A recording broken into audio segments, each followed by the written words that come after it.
Биыл Нұр Отан партиясына 20 жыл. Осы уақыт аралығында Қазақстанның басты саяси ұйымы талай мемлекеттік бағдарламаларды жүзеге асырды. Нәтижесінде халықтың әлеуметтік жағдайы біршама өсті. Бүгінде қазақстандықтардың 7 миллионы партия қатарында. Партиямен биыл аналитикалық жүйені енгізуде жоспарланып отыр.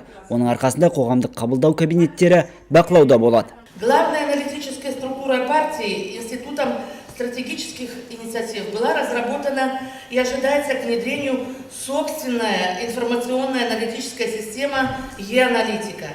Она аккумулирует широкий диапазон данных статистик общественных приемных, филиалов партии, социологических исследований, а также мониторинга медиапространства.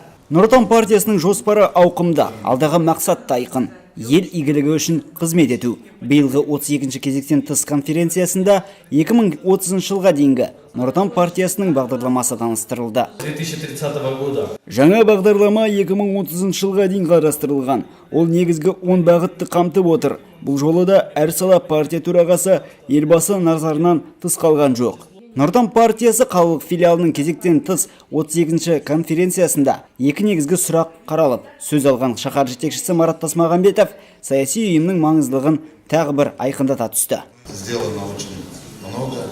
Атқарылған жұмыс аз емес. Нәтижесін көріп отырмыз. Алдағы уақытта саяси ұйым бұл жұмысты күшейтеді. Мерейлі жылы партия өз жаңа бағдарламаларын да енгізбекші.